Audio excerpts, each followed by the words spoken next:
what so proudly we hailed at the twilight's last gleaming, whose broad stripes and bright stars through the perilous fight o'er the ramparts we watched were so gallantly streaming. And the rocket's red glare, the bombs bursting in air, gave proof through the night that our flag was still there. Oh, say does that star-spangled banner yet wave o'er the land of the free and the home of the brave.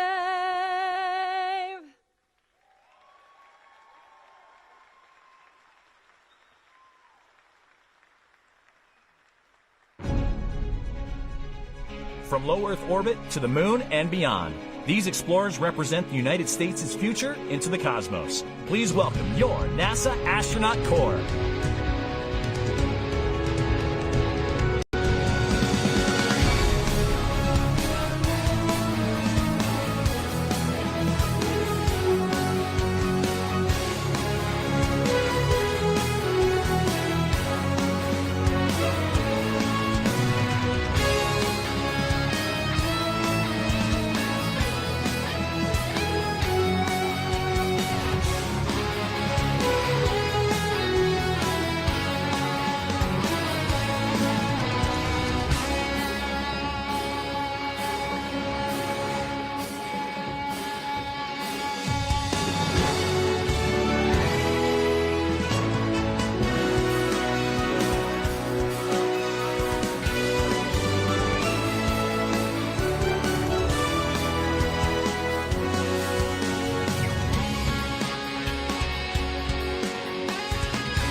Our return to the moon will be different than the last time. Our return to the moon will be different than the last. The Space Launch System is now counting down to liftoff of Orion on its maiden voyage to the moon. And here we go. Hydrogen burn-off igniters initiate. 7, 6, 5. 4-stage engine start. 3, 2, 1. Boosters in ignition. And liftoff of Artemis 1. We rise together back to the moon and beyond.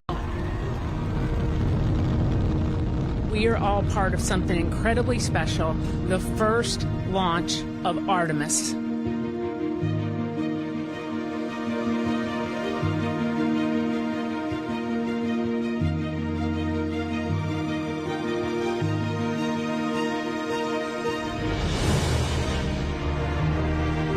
This view of Earth from a human-rated spacecraft not seen since 1972 during the final Apollo missions.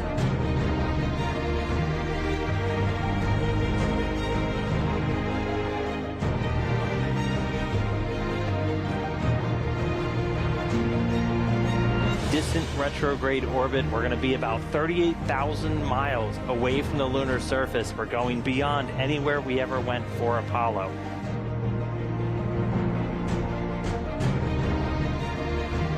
The Orion spacecraft is barreling its way back home after circumnavigating the moon and beyond in an elliptical distant retrograde orbit.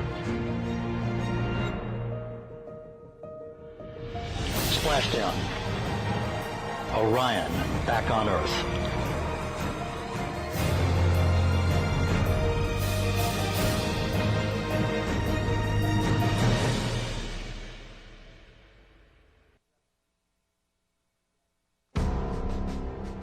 Our next guest is one of only 12 humans to have ever walked on the surface of the moon. Please welcome Apollo 17 astronaut, lunar module pilot, and former United States Senator, Dr. Harrison Schmitt.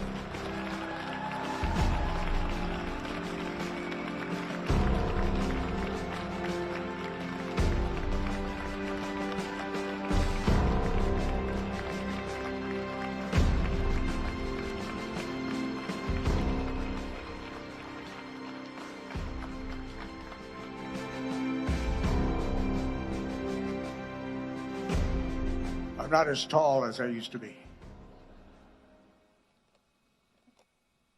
Ladies and gentlemen, it's a great honor and privilege for me and my wife Teresa to be with you for this extraordinary event, the honor of the Artemis II crew. I have a bit of a tradition, which I'm going to take advantage of, that whenever I have a chance to make a presentation, I toss a few soft lunar balls out into the audience. Hello, get it? There you go. Oh, we're going to need some training out there. Ladies and gentlemen, it is indeed a great honor to be with you today. The Artemis II crew has just done an outstanding job of beginning the process that we went through almost 60 years ago now in order to land on the moon and go further than that.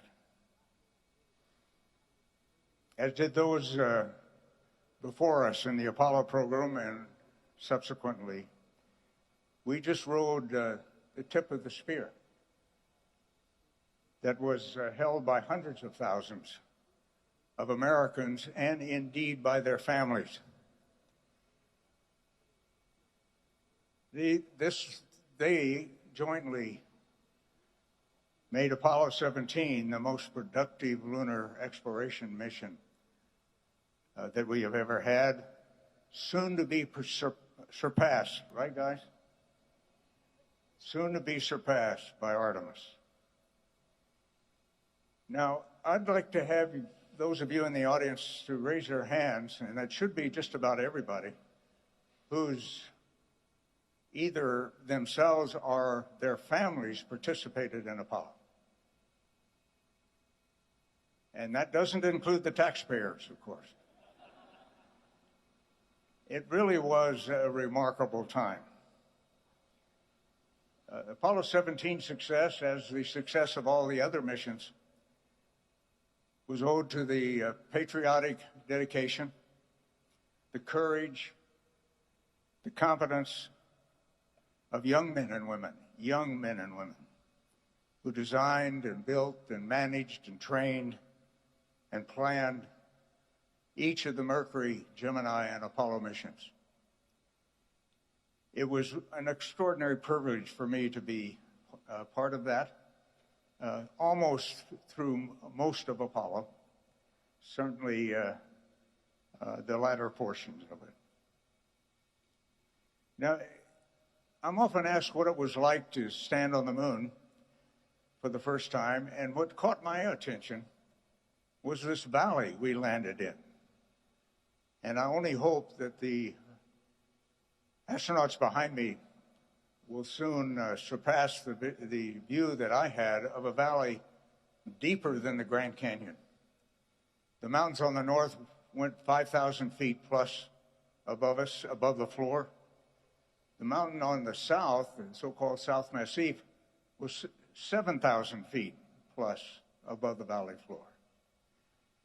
And these mountains were brilliantly illuminated by a sun as bright as any New Mexico, Texas, or Arizona sun that you can imagine. But they were set against a blacker than black sky. Just an unbelievable view. And you simulate all of this while you remember that everything you're doing is costing the taxpayer $1 million a minute, and that was in those year dollars. You can do the math. Right, Senator? The Earth that you have a view of, and have seen several on these magnificent videos that have been prepared. The Earth is, when you're in the Valley of Taurus Littrow, is hanging over that South Massif that I mentioned. And of course, every once in a while you have a chance to glance up and look at home. It's only 250,000 miles away. What the heck? But you know that there are thousands of people taking care of you. So you don't worry. I didn't worry about that. That was just no thought at all about worrying about any risk or anything like that that might exist. You try not to do stupid things, but nevertheless, no worry. Kids particularly ask me what walking around in 1/6 gravity is like. Well, if you've ever been on a trampoline, it's like walking on an infinite trampoline, one that never ends. And I've been blessed in my life, and one of the blessings was to spend time in Norway as a Fulbright student. And I learned to cross-country ski while I was there. And that turned out to be a great technique, folks, for walking on the moon. If you want to go any distance or any rate, just practice your cross-country skiing. Now, the temperature that we were dealing with varied basically over about 300 to 400 degrees, depending Fahrenheit or centigrade or Fahrenheit, depending on how you do it. And, of course, anything the sun was illuminating in the absence of any atmosphere got very hot, including your suit. Now, we had great cooling. We had water-cooled underwear, by the way, in case you've forgotten. And anything that's in the shade gets very cold. It's exposed to 4 degrees Kelvin, which is the space temperature. And maybe increasingly through my activities, continued activities as a researcher, you're sampling evidence of creation. That's what exploration of the moon and of the Earth, and eventually of the rest of the solar system is all about.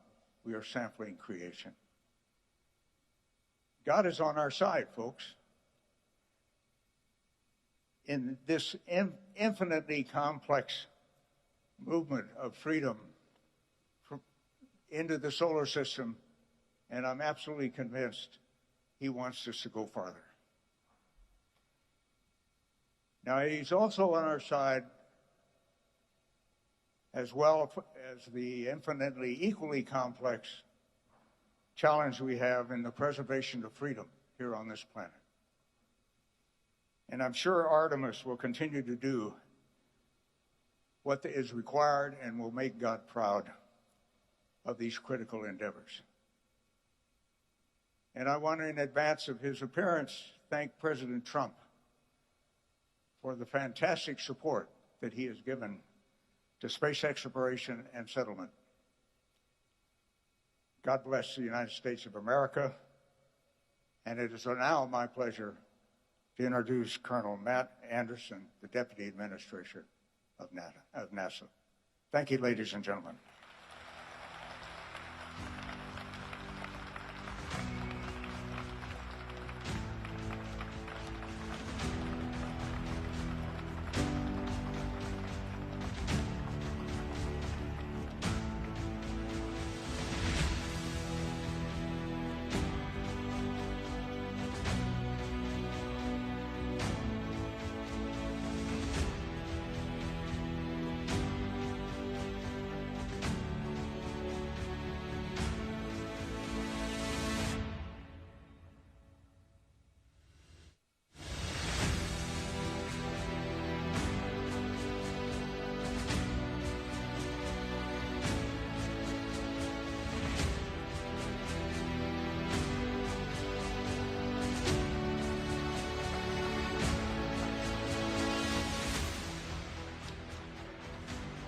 Wow, this is incredible. How about that guy, huh?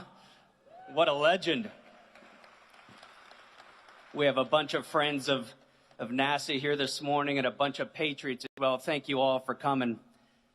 Director Kratsios, Director Vogt, Director Hassett, Special Assistant Donahoe, Assistant Secretary Coleman, Deputy Secretary Danley, Chairman Cruz, Chairman Babin, Representative Elzy, Lieutenant Governor Patrick, Dr. Bonin, Representative Paul, Ambassador Fertitta, and Dr. Pyebuff. Our astronauts, distinguished guests, welcome to Johnson Space Center. What a morning. As the chairman said, it's a good day to be in the great state of Texas. Yeah, let's do it.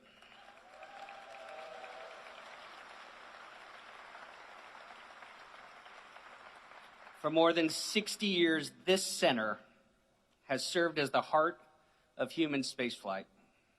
The patriots who work here keep America first in space.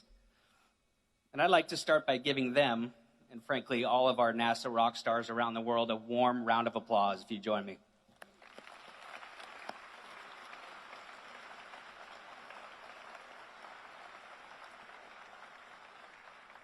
Just up the road here at Mission Control, Capcom Charlie Duke was the first to hear Neil Armstrong tell the world that he had taken one small step for man, one giant leap for mankind. And in that same room, we heard Apollo 17 Commander Gene Cernan, the last man on the moon, for now, challenge future generations to forge our destiny of tomorrow with peace and hope for all mankind. But long before the brave American moonwalkers of Apollo changed the world, they took their first steps here in the Space Vehicle Mock-Up Facility. They then handed the baton to the Space Shuttle crews, who pioneered our presence in low Earth orbit and helped build the International Space Station. Earlier this year, the Artemis II crew added their names to that history. They carried humanity around the world, around the moon for the first time in more than 50 years, demonstrated that America is ready to return and pave the way for those who will follow. In this mock-up of the Orion spacecraft, Reed, Victor, Christina, and Jeremy spent countless hours learning how to live and work inside a spacecraft roughly the size of 2 minivans. Because when you are that far from home, you don't get the luxury to call time out. You rely on your preparation, your crew, and your training.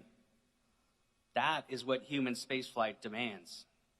Years of training, sacrifice, trust in your crew, trust in the spacecraft, trust in the team behind you, and ultimately the courage to strap into a rocket, leave this planet behind, and carry out the mission. It's the same courage and dedication we are calling on every astronaut to bring to the missions ahead, because we need it now more than ever. The second space race has begun, and right now America is on a shot clock. Our national security, the prestige of our nation, and the dreams of millions of Americans are riding on our ability to get the job done. This is an extraordinary responsibility, but it's also an opportunity. The next generation is watching. They're going to remember the men and women who return America to the moon, build an enduring presence, and open the door to Mars.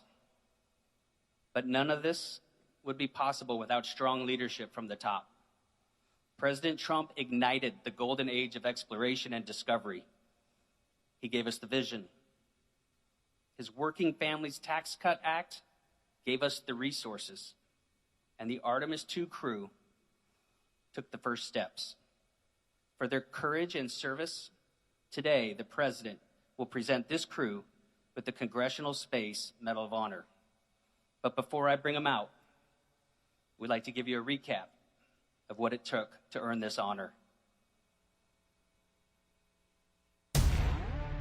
This mission is an opportunity for our generation. It's about human history. It's the story of humanity. Artemis 2 is the opening act. We're going to send them farther into space than any humans have gone before.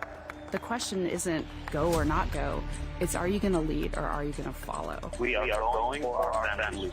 We are going for our teammates. We are going for all humanity. The Artemis 2 crew is go for launch. Full send.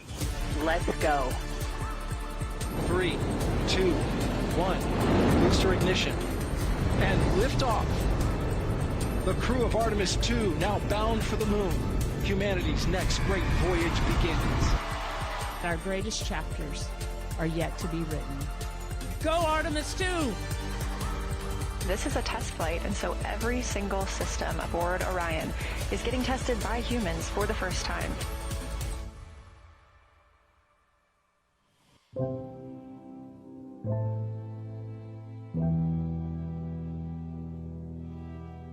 Our science team helped us out with a couple of craters on the moon that have not been previously named. A number of years ago, we started this journey in our close-knit astronaut family, and we lost a loved one.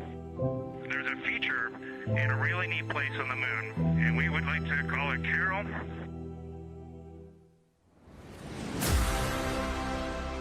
We do not leave Earth. We choose it. We will always choose each other. We love you from the moon. Absolutely unbelievable. We just went sci-fi. It just looks unreal. If you can't take love to the stars, then what are we doing? That's why we send humans, is that we can share that experience. Kathy Moonjoy. We caught a view of Earth, and now we're completely distracted for a little bit. We look like we're smiling at you, like a little Cheshire cat.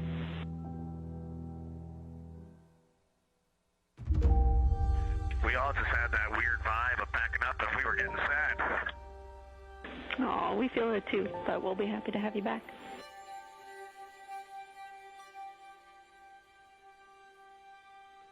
And there go the first series of parachutes. And we're on drogues. Main chute deployed.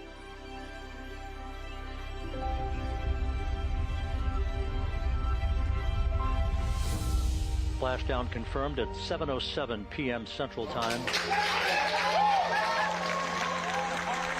A new chapter of the exploration of our celestial neighbor is complete. Welcome home. Integrity's astronauts back on Earth.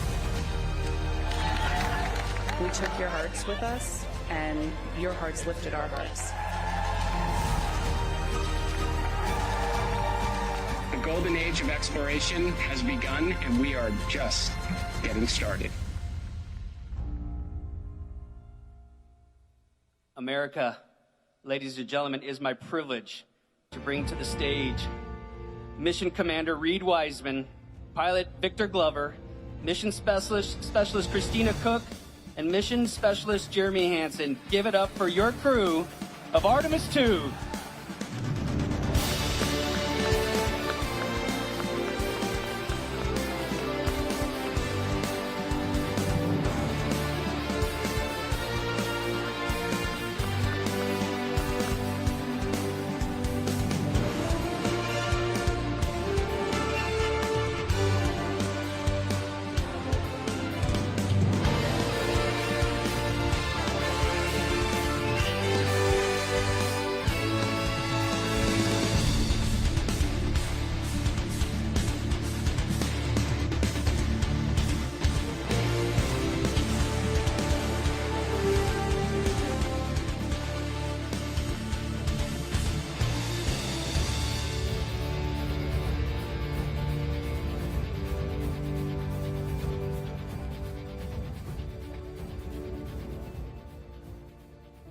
The moon, to me, it's the thing that connects me together with all the other humans in my life. I remember being a little kid lying in bed at night and just looking out at the moon in whatever phase it was in, and I was thinking, man, My friends that live like 20 miles away, they can probably look out and see that same exact moon. And then when I was in the Navy and I would look out at the moon and I'd be halfway around the planet, I would think, man, my brother can see that moon where he is and he's halfway around the planet from where I am. To me, it's a connection of life on Earth. We can all look up and see that moon, and it's always changing. The moon is never the same 2 days in a row. I love that.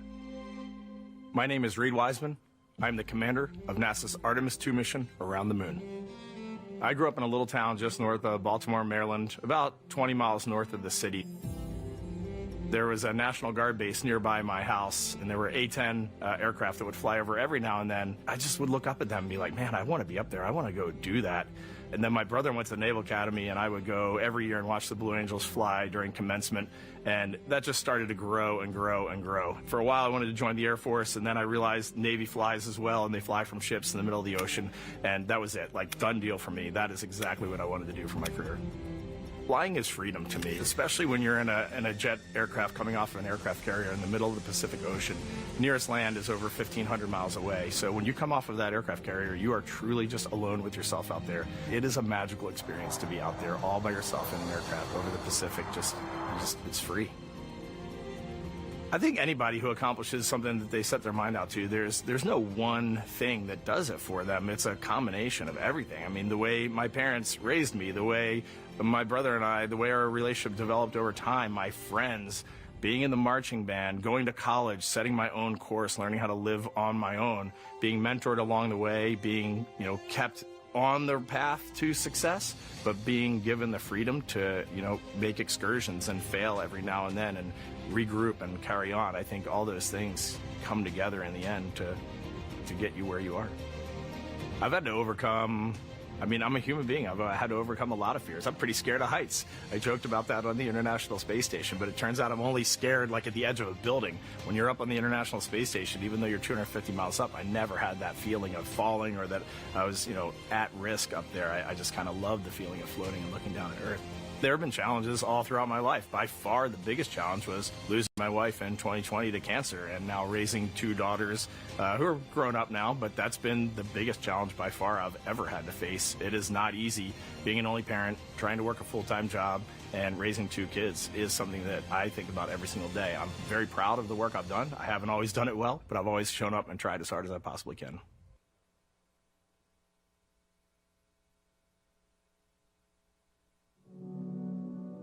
I do wonder what it's going to be like when we are really far from Earth and can see it. The sensation of being so far away from everything that you know. I had that sensation on the space station the first time I got to sit in the cupola for a really long time. So I can only imagine what that's going to be like from 200,000 plus miles away. My name is Victor Glover, and I'm the pilot for NASA's Artemis II mission around the moon. When I was in 4th grade, I was 10 years old. And that's when the Challenger accident happened. And it helped me understand how the general public felt about the astronaut corps, right? Like, these are the people that we want to be. And that just gave me an easy thing to strive toward. The biggest fear that I've had to overcome in my life is doubting myself.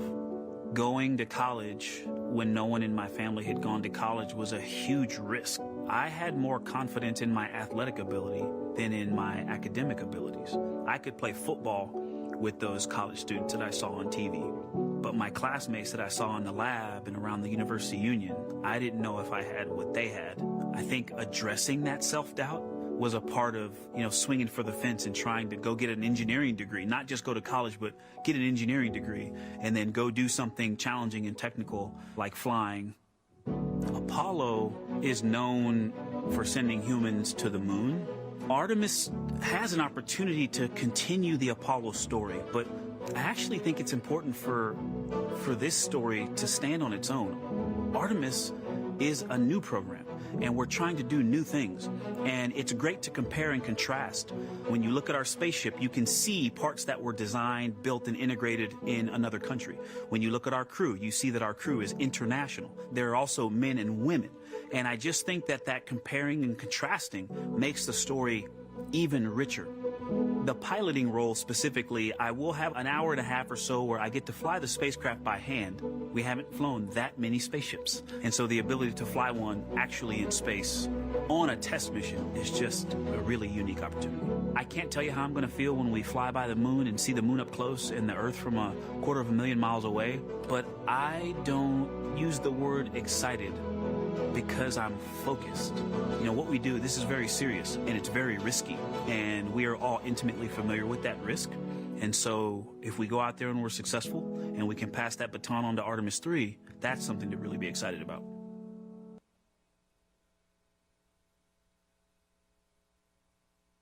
I tell a story, which is one that my dad told me before the Apollo missions when he was just a very little boy.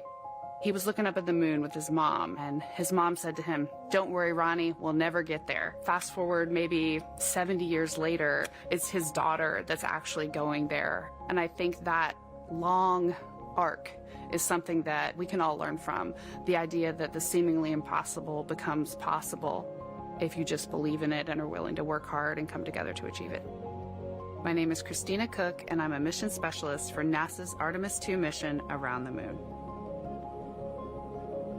When I look back at my dreams as a kid, I definitely never thought I would actually get here. I was very pragmatic.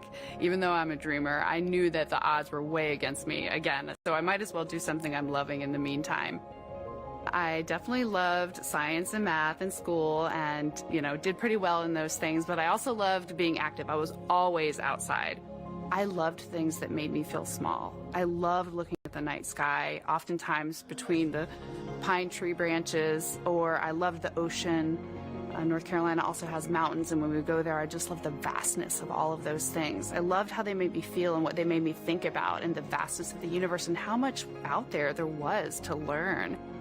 I'm drawn to exploring. I'm drawn to challenges that involve both mental and physical, and I'd much rather be solving problems wearing a whole lot of equipment and in a harsh environment, and that's just something I've carried with me ever since I was a kid.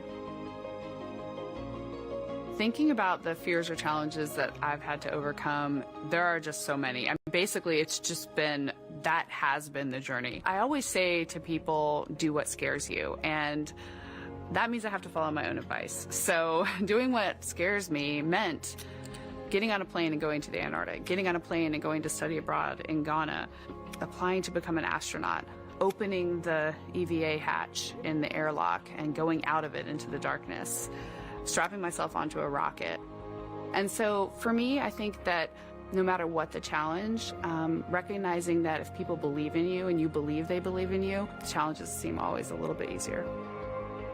To me, the moon, it represents history. It is a witness plate. Everything that's ever happened to the moon is still written on the moon. Every single person has looked at the moon their entire lives.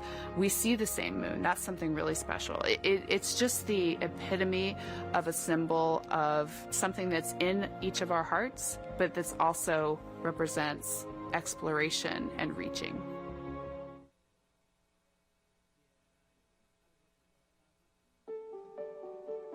I have this very distinct memory of seeing an image of an astronaut standing on the moon. It's burnt in my brain because I went back to it so many times in my childhood, and I would look at that image, and I know it had a huge impact on me that humans had walked on the moon. My name is Colonel Jeremy Hansen. I'm an astronaut with the Canadian Space Agency, and I'm a mission specialist on NASA's Artemis II mission around the moon. My elementary school years, I grew up on a farm outside of London, Ontario. I spent as much time as I could with my dad on the farm. I learned the value of hard work, for example. If I wanted to go to work with Dad, it was going to be a long day, and I was going to have to not complain, or I wasn't going to get to go the next day. I had a treehouse. I had a vivid imagination, and I changed my treehouse into a spaceship. I made all these dials and controls. I had circuit breakers for switches that I found in the barn, and I was exploring space in my imagination. The most important thing I did to get to where I wanted to go in life, which was flying fighter jets and eventually becoming an astronaut, is I shared those desires with other people. And it turns out, just like you don't go to the moon on your own, if you could, I would have done it a long time ago in my treehouse as a kid, you have to go as a team. I think the biggest impediment to achieving my goals was, of course, myself. And I think that's a common human experience. There are many times where just little things would get in my way, and my immediate interpretation of that was, well, now that goal's out the window. You know, people must have lifted me back up, and somewhere in the back of my head, that persistence came through. And I think that's a common human experience, to doubt ourselves. I've come to this, I guess, realization that I believe that we all have gifts to contribute, and the goal is to figure out how to use your energy towards adding positively to humanity's existence on this planet. But I love it when humanity sets big goals, like sending humans to the surface of the moon with an eye to eventually going to Mars, because when we do that, we can bring together genius from not just even in one country, but around the world. I've also learned from my indigenous mentors that they refer to the moon as Grandmother Moon. So you've probably heard of Mother Earth. They use Grandmother Moon because Grandmother Moon is responsible for the water in their community, just like the moon moves the water around the planet, affects the tides.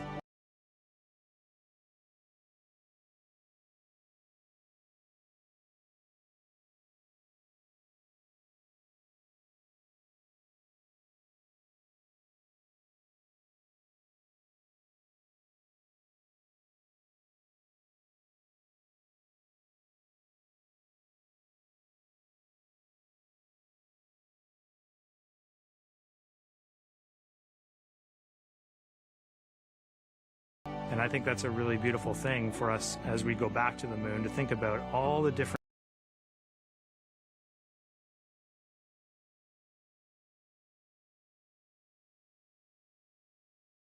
cultures around the world and how they view the moon. Build a moon base. We're going to need to achieve the near impossible.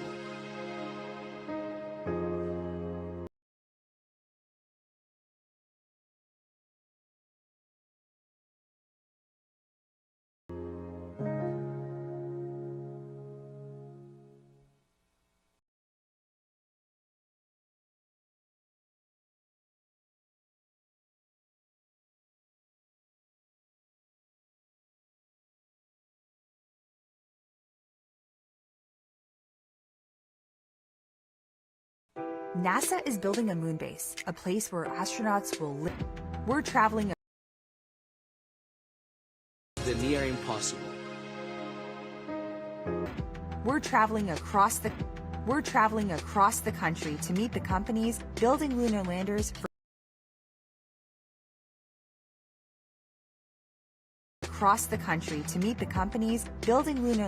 for upcoming flights, and see how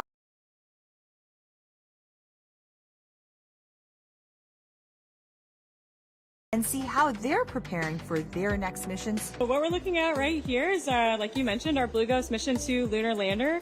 The lander is now stacked. It's starting to really look like a lander. And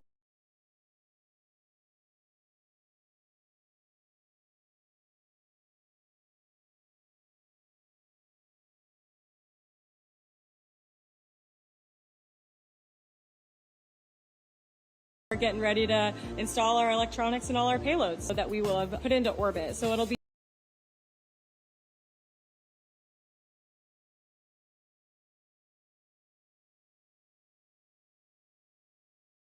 orbit. So it'll be in an orbit around the moon. So that's Lunar Pathfinder.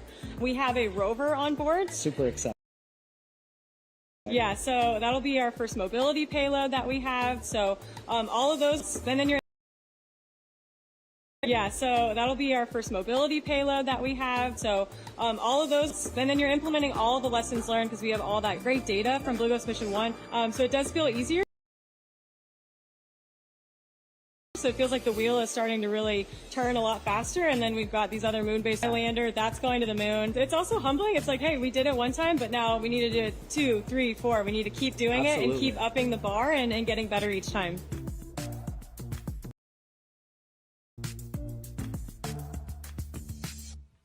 Over on the West Coast, NASA's Ryan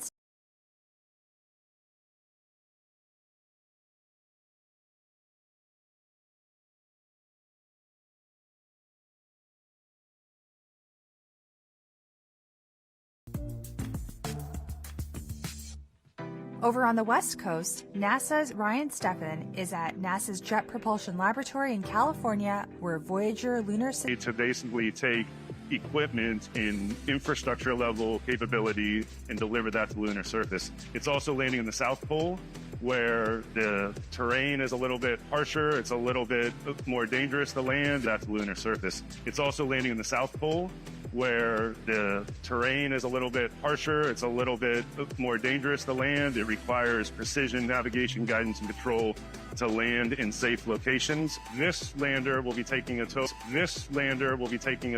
of 10 payloads, the largest of which, the Astrolab Flip rover, is the largest commercial payload to ever be delivered to the lunar South Pole.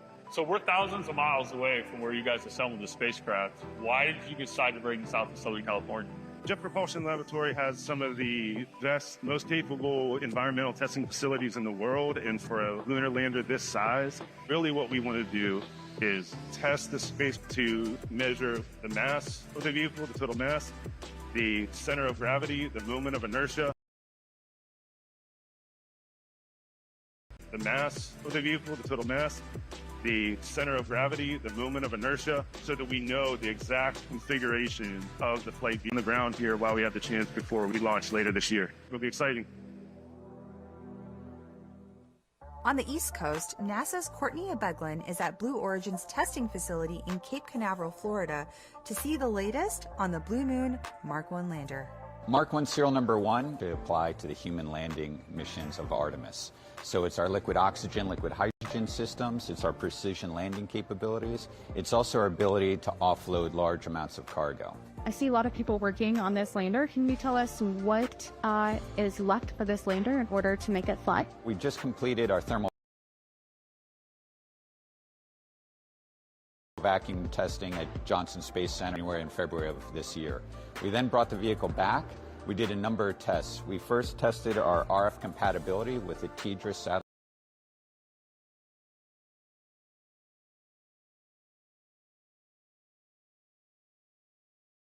satellite system, as well as a deep space. We completed our fit checks of our BE-7 main engine, the actual engine that will fly to the moon.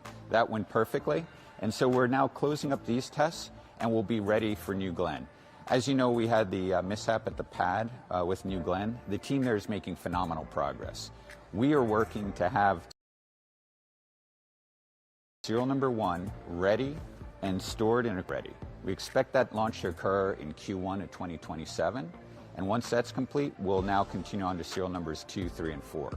We're also carrying NASA payloads, the SCALPS payload, which will allow us to visualize what the exhaust from our BE-7 engine is doing to the surface of the moon, so that will feed forward to heavier landers in the future. We also carry a retro We also carry a retro reflector from NASA on this mission. NASA's been a phenomenal partner to us. They've been working hand in hand with us, and that's what's going to allow these 4 serial numbers to come off the assembly line as quickly as they are. In Houston, NASA's Adam Schlesinger is at Intuitive Machines headquarters getting an up-close look at how the Nova-C lander is being prepared for its 3rd mission to the moon. So this spacecraft is our Nova-C. This is our IM-3 vehicle. As you can see, up on the top is the methane tank. The oxygen tank is below. The engine actually sits right here underneath. This is the engine deck. You can see that we've just put the top deck onto this spacecraft. So we're excited. Within the next month, we're going to be putting the engine in, and we'll be taking it outside for a hot fire test to confirm that the engine is ready to go for launch. Great. And after that test, what's the path look like to get to launch? We bring it back inside here. The payloads sit on panels that go on the outside of this spacecraft. So we bring those panels in, we do integrated testing, and then we do some vibration testing. We send it down to the Cape, and we get ready for launch. This vehicle will have 5 NASA payloads looking at the magnetic anomaly that's at Reiner Gamma on the near side of the moon. So it's a super exciting science mission. We're also doing other science. So we have 6 commercial payloads. We have a payload from the Italian Space Agency, and we have the 5 NASA payloads, doing lots of different types of science. And this is the 3rd IM Eclipse delivery. Can you talk about some of the lessons learned from the previous 2 and how that's being applied to this one? Yeah, absolutely. So on IM-1, which was in 2024, and IM-2, which was in 2025, we learned lessons. We learned things about this spacecraft. We learned how it landed, and how we could make it better. And so we're integrating all of those lessons learned into this spacecraft and our future spacecraft, IM-3, 4, 5, and 6, which are all on schedule to extend the moon base capability. These lunar landers will soon deliver the science and technology that will turn the moon base into a reality. But there's even more ahead. The lunar South Pole is one of the harshest environments, with extreme temperatures ranging from minus 334 degrees Fahrenheit to over 130 degrees. This huge swing means the power, communications, and landing systems we build must with intense cold and strong heat. This is no small task. So NASA is teaming up with Northrop Grumman on 3 new technology demonstrations that will be delivered to the lunar surface beginning in Phase 1.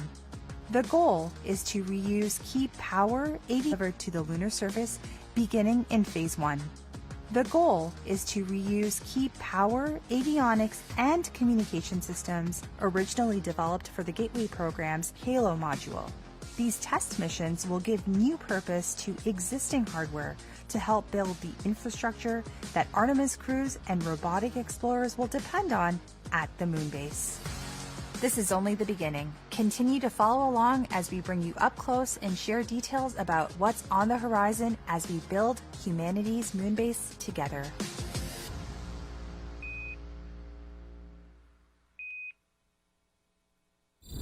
When it comes to Mars, everyone thought we were crazy. But sometimes, that's what it takes. We're making science fiction reality, writing the next chapters in the story of Mars exploration. But it doesn't happen overnight. Getting there is never easy. The first powered flight by an aircraft on another planet. It takes courage,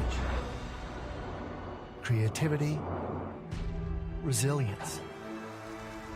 It takes a legacy of daring, mighty things, of failing,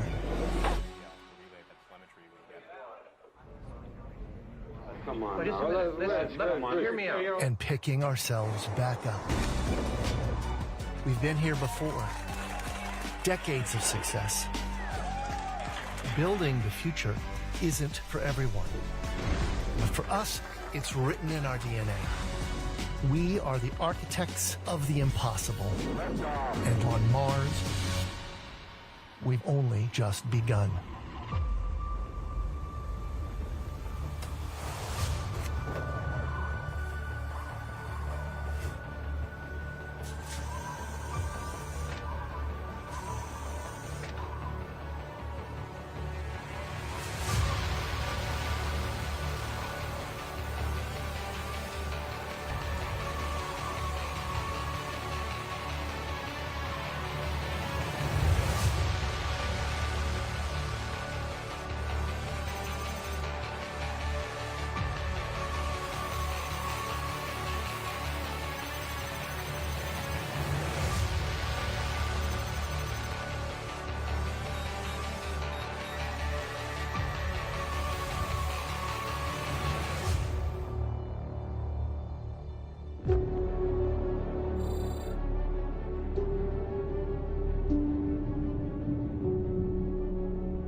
President Trump's administration is all about bringing back the big, bold endeavors that once defined American exceptionalism.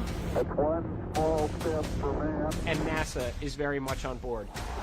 On November 7th, NASA's Kennedy Space Center in Cape Canaveral, Florida, will kick off Max Power, a 2-day event showcasing the best of American innovation in air and space, right here on American soil at the historic shuttle landing facility.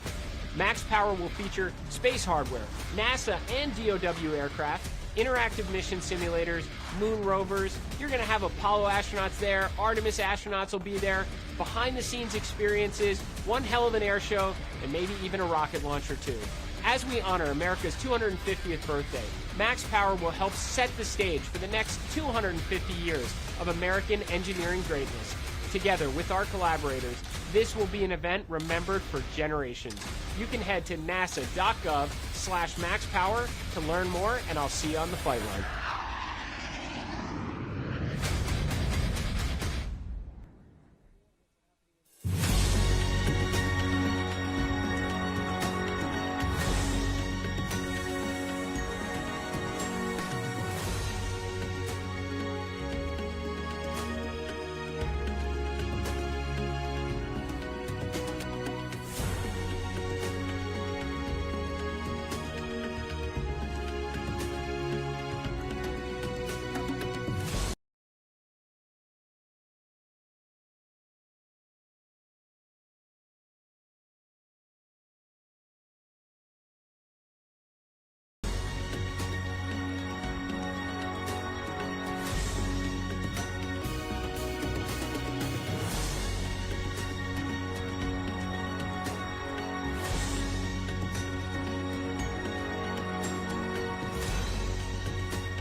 your ignition, and lift off. And so with that, the Artemis II crew hands you the baton. You got the controls.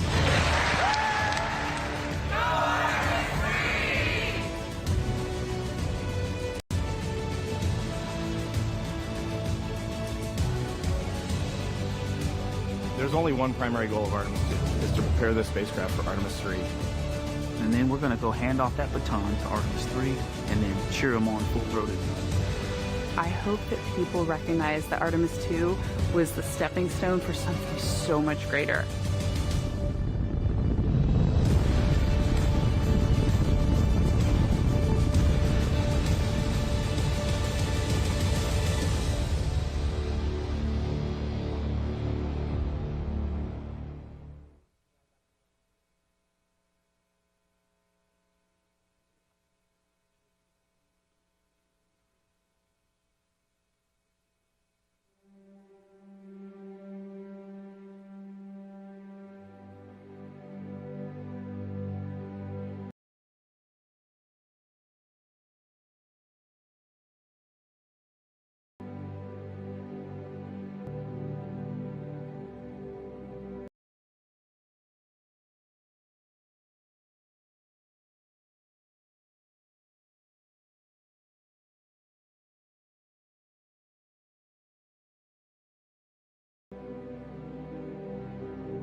Ladies and gentlemen, please join me in welcoming NASA Administrator Jared Isaacman. Don't stop believing. Hold on to that feeling. Streetlight people. Hold on to that feeling. Streetlight people. Good morning, everyone. Mr. President, welcome to Johnson Space Center. I am grateful to serve under a president with the vision and determination to ensure American leadership across the great frontier of space. A president with the foresight to see the diplomatic potential and give us the Artemis Accords. We now have 70 nations that have signed. The 71st will sign on Monday. The foresight to see the national security implications and give us the United States Space Force. The foresight to see the scientific, the economic, the inspirational potential and give us Artemis and Moonbase. President Trump knows great nations do great things, and he has given NASA the mandate and the resources to undertake the big, bold endeavors and achieve them. I am so grateful also to Chairman Cruz, Chairman Babin, Director Hassett, Director Kratsios, Director Pulte, and so many others that are also here from Congress for the support and the flexibility to enable the world's greatest space agency to compete in this very real second space race. To the Artemis crew, too, you stand here incredibly deserving of this recognition.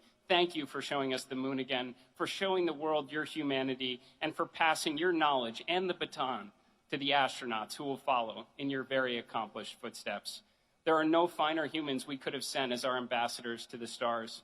To the NASA workforce representing the absolute best talent across the United States of America, alongside our industry and international partners, you showed the world that when we commit to these hard, these consequential endeavors, there is nothing we are not capable of achieving.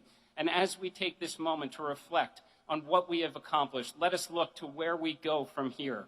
Next year, we will launch Artemis 3, and what we learn from that mission will enable the grand return in 2028, when Artemis 4 brings American astronauts back to the surface of the moon. In parallel, we will launch our robotic landers, our rovers, and begin establishing that enduring presence on the lunar surface, the moon base, because this time we are going back to stay.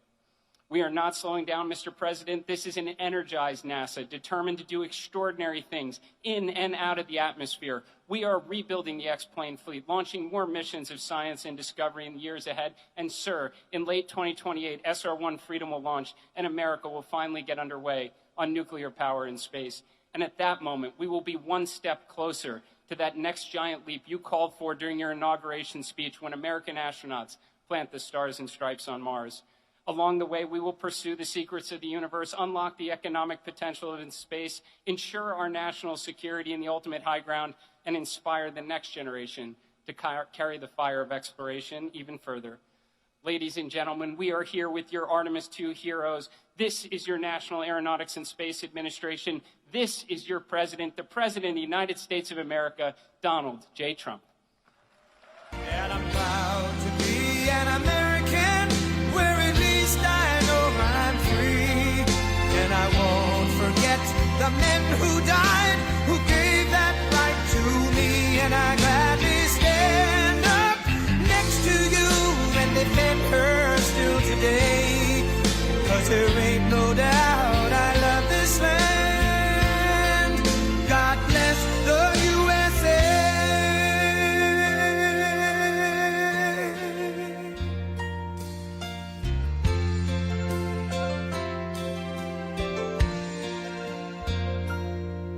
From the lakes of Minnesota to the hills of Tennessee, across the plains of Texas, from sea to shining sea, from Detroit down to Houston and New York to LA, where there's pride in every American heart, and it's time we stand and say that I'm proud to be an American, where at least I know I'm free. And I won't forget the men who died, who gave that right to me. And I gladly stand up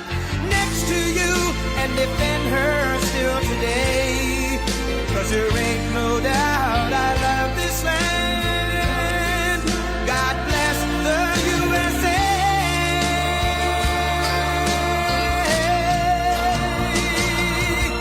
And I'm proud to be an American, where at least I know I'm free. And I won't forget the men who died, who gave that right to me. And I gladly stand up next to you and defend her still today. 'Cause there ain't no doubt I love this land. God bless the USA.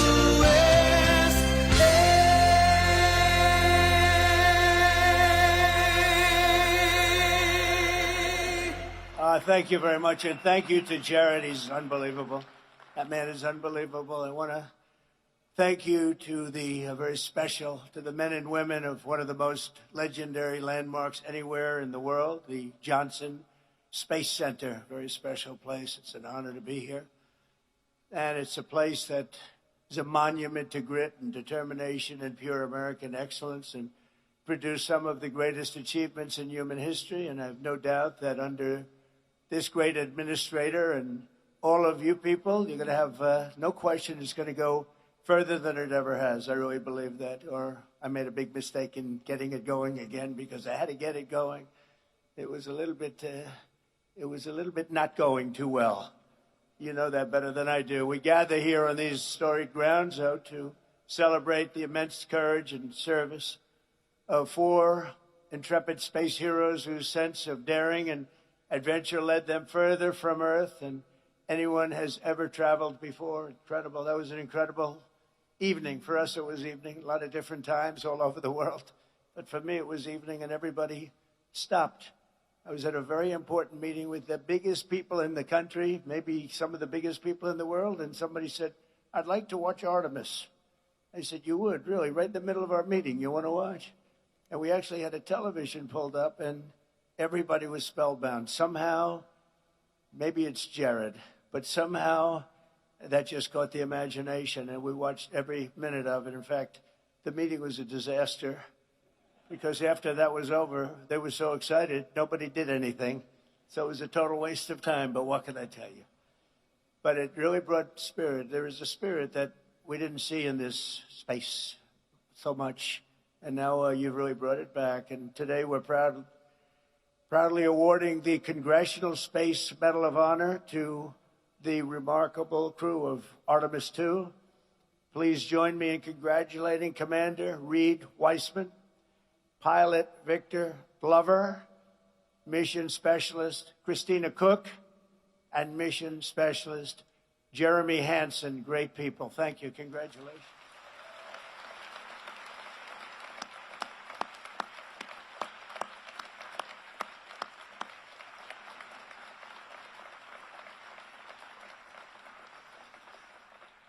Then I'm going to be presenting them a little something in a couple of minutes.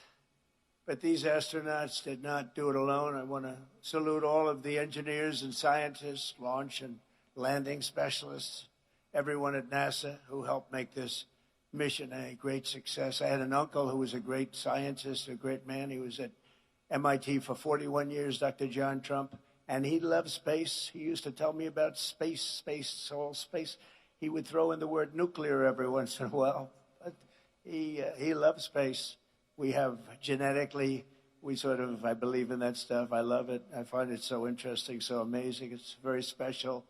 Thanks to also Associate Administrator, Chief Engineer Amit Shathriya, and that's Artemis II Lead Flight Director Jeff Radigan, Artemis II Landing and Recovery Director Lily Villarreal, and thanks as well to friends of NASA. We have Senator Ted Cruz. Where's Ted? Are you here, Ted? Look at this guy. Stand up, Ted. He is a good man. We've had good moments and bad moments together. And I will tell you, he's good and he's smart and he loves what he's doing right here. This is something special, right, Ted? Also, another great warrior and friend of mine, Brian Babin, representative, congressman, does a fantastic job. Thank you, Brian. and Jake Elzy.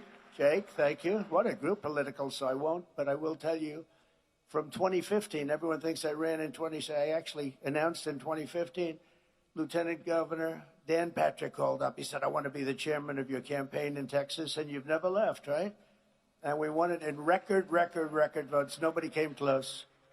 And I just want to thank you for that. You were a fantastic chairman. We didn't even have to speak too much. It was sort of good. And that's what we have to do in a little while in the election coming up. So important. Texas Controller Don Huffines. Congratulations, Don. That was a great win you had. Congratulations. We watched that very closely. Great job. And of course, we're honored to be joined by amazing members of the NASA Astronaut Corps, past and present. They are amazing indeed, and thank you for all you do and risking your lives to advance our voyage into the heavens. It's where you go to the heavens. And I understand this weekend that NASA has a very big launch coming up, the Roman Space Telescope. I was asking Jared, is that a big one? He said, it's really big. So I hope everyone that's watching, look at all the media back there, all the press. I hope you're going to inform people because it's hundreds of times more powerful than Hubble, and it will help unlock the secrets of the universe. So to everyone involved here at NASA, good luck this weekend. It's a big deal. And I was given a little briefing. I said, I want to know about this if it's so big. And it really is something hundreds of times more powerful than Hubble. No. From the very beginning, America has always been a frontier nation, and space is the highest of all the frontiers. Our manifest destiny is to explore and settle this great unknown, carry forward the light of American liberty into the stars. And Americans were the first in flight, the first in the moon, and will be the first in space no matter where it is. And I know we're going to be looking at Mars very shortly. In fact, you're already partially there. A lot of work's been done, and that seems to be the next frontier. You'll be stopping on the moon, and you're going to be going to Mars. What excitement. What excitement. Yet when I took office in 2017, America's endeavors in space had come to a complete halt. It was held back by decades of gross mismanagement in Washington.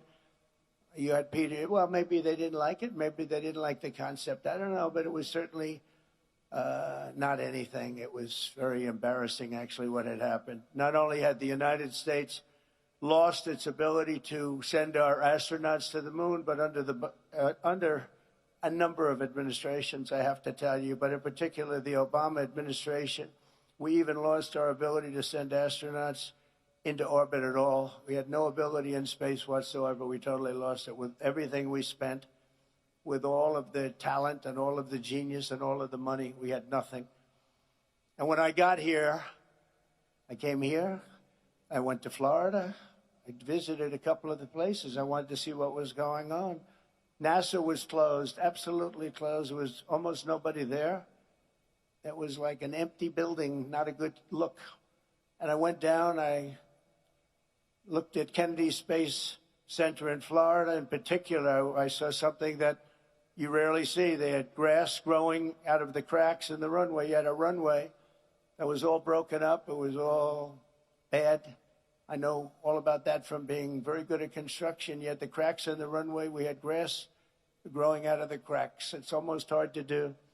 And I said, boy, this is sad. It was very sad. That's where we started.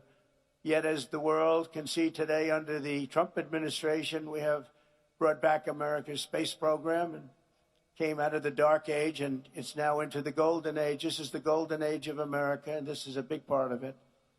So to every astronaut here today, I want to make this promise to you. Our nation will conquer, and we will conquer indeed this vast frontier that we have before us, and we'll reach American courage, and we'll use American genius and daring and all of the things that we have that nobody else can ever compete with.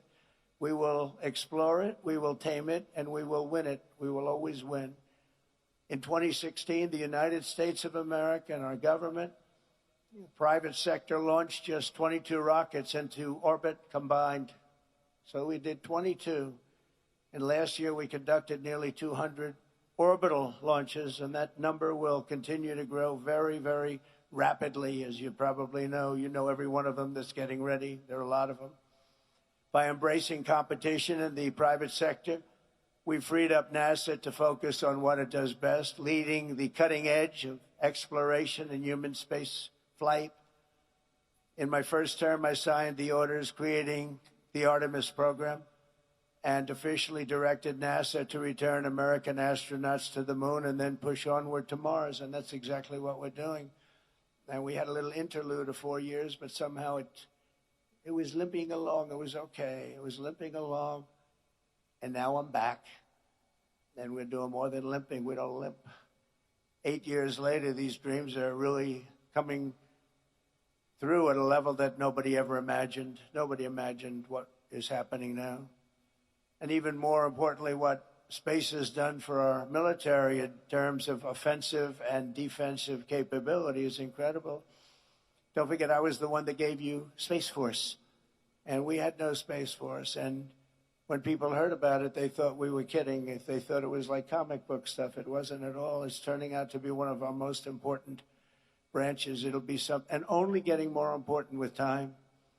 And we were number 3 in space at the time I did that, and now we're leading by a tremendous amount. We made some very good original initial hires. We put some people in charge that were really outstanding, and they did it right from the beginning. On July 4th of this year, I presented a veteran of the last mission to the moon, Apollo 17 astronaut Jack Schmitt, with a very special American flag that flew over the United States Capitol on our nation's 250th birthday. Very, very special flag. And it's here today, right next to me, and Jack is here also. Where's Jack? Where's Jack? Number 1, where's Jack? And number 2, where's the flag? Anybody letting me know? Jack, you look good. I know the flag looks good. Where's the flag? Oh, it's over there. It's hidden behind a lot of rockets. Thank you, Jack. Very good. I was wondering, I'm saying, am I supposed to be introducing a flag that I can't see? It's invisible. Great job, by the way. Great guy. He's still a good-looking guy. You were always a good-looking guy. Now, I think you're better with the white hair, if you want to know the truth. You look better than you did 20 years ago. Before the end of my term, American astronauts will return to the lunar surface, and we're looking forward to that. We'll do it, and we're then going to the next step. And when we do, they'll plant this very important flag to mark the site of the first permanent American settlement on the moon. They're going to have a settlement. They're building a settlement up in the moon. And we're not going to stop there, because under Administrator Isaacman, and I have to tell you, with Jared, everybody wanted him. You know that, Ted? Everybody. I got calls from you, but I got calls from Democrats. Can you believe it? I won't say anything bad about them. I'm not going to change their term or their name. But Democrats, DEM, and they called, and they said he's fantastic, which set him back a lot, because when I got so many calls from Democrats, they said, is that good or bad? But I got a lot of calls from Republicans and Democrats, something that doesn't happen very often. And the people just said he's just the best. There was no competition. There was actually no competition. And I made it, and these turned out to be better than we even thought possible, right? Even better. So we're lucky to have Jared. But NASA has already begun to work on the first ever nuclear-powered interplanetary spacecraft, which will launch in 2028 on a mission to Mars. It's coming so incredible. They have to go nuclear because they have essentially unlimited fuel. You don't have to fill up the tanks every so many miles, right? It's incredible. This ship will be among the first of what will ultimately be a massive American star fleet, making space travel almost as common as ocean travel today and bringing our military to a new level of excellence. Again, so much of this has to do with our military. I don't know if I'd be as enthused about it, but what it's done to our offensive and defensive capability is incredible. So we're doing this, but we're also, when you think of space or when you think of what we're doing here, the military is a very big factor. We're at levels that nobody ever thought would ever happen. And you see how well we fight. We fight very well. We're getting so much of our information from Space Force, as an example. Makes us a much better military. You look at Venezuela, what happened there. One day, actually to be exact, it was 48 minutes. And so much of that information came from space. And all the attacks are, you look at our blockade, which is incredible. It's so successful. Being helped by space, Ted, you know, being helped by space. So who would think? But it's so important, and that's a big component of what you're doing out here. These are ambitious goals, but as I said in my inaugural address last year, ambition is the lifeblood of a truly great nation. If you don't have ambition, you're not going to have a great nation. When Americans are determined, nothing can hold us back. In the end, American dominance in this domain is not a choice. It's an economic and national security necessity. A nation cannot be first on Earth if we're going to be second in space. Just not going to happen. Somehow it just doesn't work that way. It makes sense. I was going to say, does it make sense? Yeah, I guess it does when you think about it, right, Brian? For this reason, in my first term, I created the 6th branch, United States Armed Forces, Space Force. And today I have another historic announcement to make. This is something that's so exciting for me, given the rapid growth of the Space Force and the commercial space industry and the expansion of our ambitions to the moon and far beyond the moon. Far beyond the moon will someday be thought of a close location, like in the old days, the subway, the first stop. The moon will be a close location. But it's clear that we will need to educate and train an entire generation of skilled service members, engineers, and civil operators, and everything else to do what we have to do. Right now, doing the best, and will continue, and I think by leaps and bounds, and that's why in a few moments I will sign an executive order to begin the process of creating a new national academy. It's called the U.S. Space Academy. That's a big deal. So you think of West Point, and you think of Annapolis, and you think of the Air Force Academy, and you think of the Coast Guard Academies. Great, they're all great. But we're going to have a Space Force. We're going to have an academy for what the people in this room love the most. That's exciting. That's really exciting. And I'm going to be choosing a location very shortly. I know where some people want it that are in this audience. Some people come down at this one guy over there. He's lobbying me. Say, leave me alone. Just leave me alone. I'm not sure he's going to get it. I don't know if he's going to get it. But everybody wants it because it's the hot thing. Space is the hot thing. Tell you, Ted Cruz and Brian, you guys are there working too, I have to tell you. Just leave me alone, Ted, please. The United States Space Force, as well as NASA and the civilian spaceflight industry, and it'll attract, train, and graduate the very best of our nation, and our nation really has to offer. And this is going to be, I said, I'll do it, but it's got to be top line. It's got to be the equivalent of the others, which are great. You know, they're among the hardest schools to get into. You know, you talk about the Ivy League schools. It's tougher to get into West Point, Annapolis, the Air Force Academy. Coast Guard, too. You know, we can't forget that. But so tough, all of them, among the hardest schools to get into, and they're great, and they're great scholars, great everything. You sort of have to have a lot of everything, not a little, but a lot of everything. But I said, this has to be comparable to that. You know, we don't want to do it in any other way, and it's going to be, even architecturally, it's got to be. It's going to, you know, we don't want to do it in any other way, and it's going to be, even architecturally, it's got to be. It's going to be beautiful. It's going to be the top. It's going to be as good as it can get. Be beautiful. It's going to be the top. It's going to be as good as it can get. You know, doing a bad building doesn't cost a lot less than doing a great building. I've always said it. Doing great architecture, doing something really great that's also practical. It doesn't cost much more than doing some of the bad stuff that you see all over the place. But we're going to make this so good and so exciting. But first, we have to honor the heroes who are inspiring the next generation of astronauts and pioneers and the people behind me. These people, I looked at them coming before I came up. I said, that's a good-looking group of people. I don't like speaking with those people behind me, to be honest. They look too good. But they're great people. They're great, great people. But the Congressional Space Medal of Honor, that's exactly what it says. This is a very rare thing. It's for courageous people, brilliant people, bestowed on astronauts who have distinguished themselves with exceptional service to the nation and all of mankind. Only 30 extraordinary men and women, long period of time, too, in the history of our country have received this extremely rare and distinguished honor. Real legends like Neil Armstrong, John Glenn, Alan Shepard, and the immortal heroes of Apollo 1.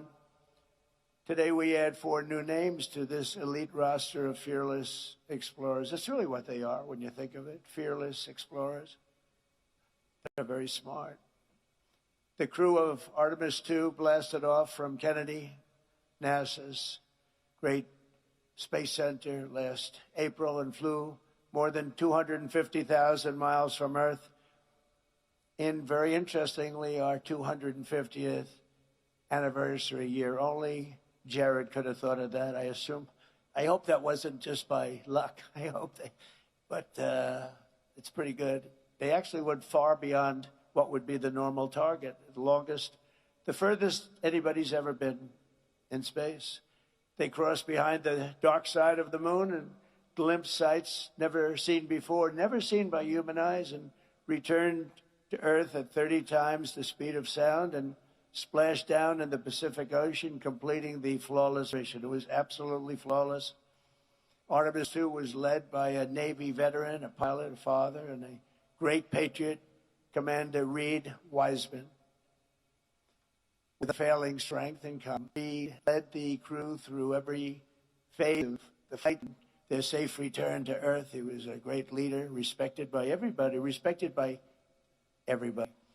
As many people will remember, during the mission, the crew named a previously unnamed lunar crater of Reed's wonderful wife, who we lost to cancer. So they call it the Carol Crater. So that's making me a little weepy right now because I heard she was an incredible woman. Will never be forgotten. We honor her, and truly the memory is all about the moon. That's a great one. I wish they'd name something like that after me, Reed, but I don't know. I'll have to get the governor's approval. I like that. That's beautiful. So, Reed, we salute you, salute your family, and congratulate you. Thank you very much.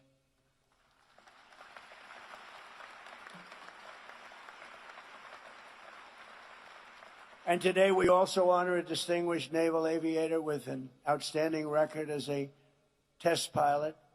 He served in 24 combat missions for our country before taking on the most mission of all, Pilot Victor Glover. Victor led guidance, navigation, and control operations with absolute total precision, and you have to have great, will not go well.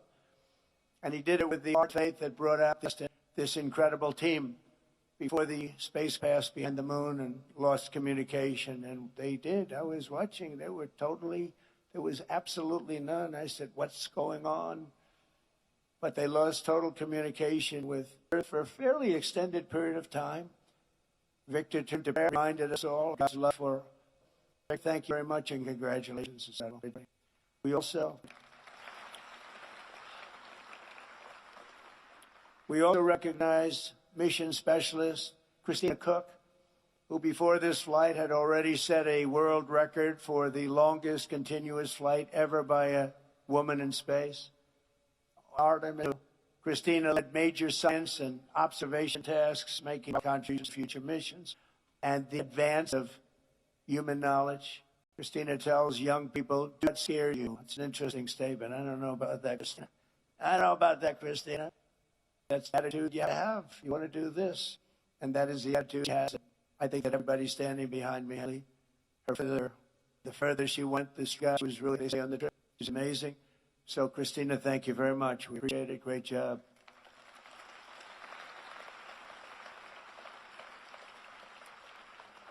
And finally, we honor a master of science and physics, a fighter pilot, and a beloved member of the astronaut team, mission specialist, Jeremy. On Artemis II, Jeremy became the first non-American in history to travel beyond low Earth orbit. He documented lunar terrain while contributing enormously to space science and physics research. Along with Christina, he helped the crew stay healthy and develop standards and best practices. Jeremy, thank you very much. Great job. Great job. So with unmatched bravery and unwavering faith, these four extraordinary astronauts renewed the legacy of the pioneers who charted the oceans, climbed its highest summits, and tamed the American West. Great people, great men and women, incredible.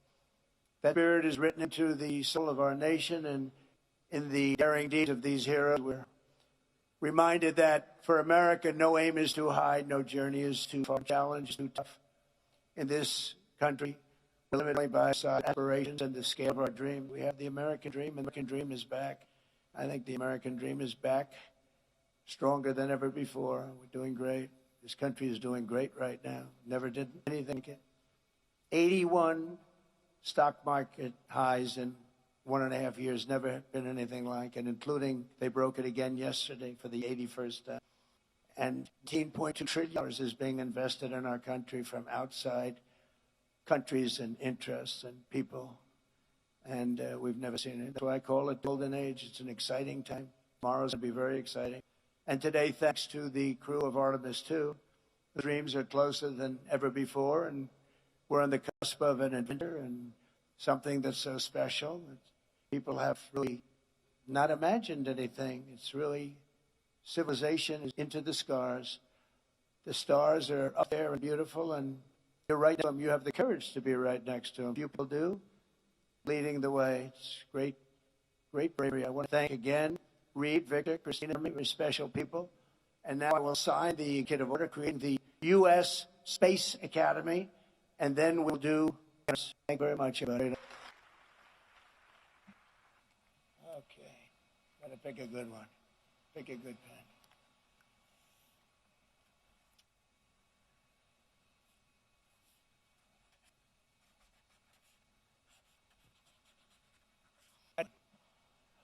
All right. Very much. I think he deserves it, right? Okay.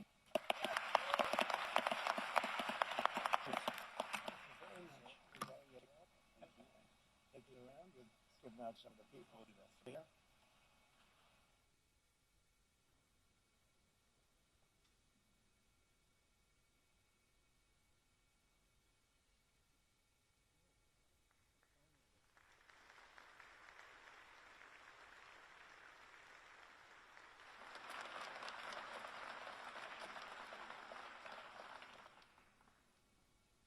The President will now present to Artemis II. As mission specialist on Artemis II, Jeremy Hansen set his contributions by executing spacecraft communications, navigation procedures, including pressure suit regulator checks and configuration. Throughout the lunar flyby sequence, he led and executed detailed observation protocols, capturing and documenting lunar topography, eclipse phenomena, and solar behavior while directing real-time scientific data collection for geology and heliophilic research. He performed manual control assessments and crew health evaluation tasks, including orthostatic and tolerance Garmin test, and validation of systems and human factors performance essential to future lunar landing operations and long-duration missions. During the mission, he was integral to the crew setting the Apollo 13 distance record and reaching approximately 252,760 miles from Earth, farther than in history.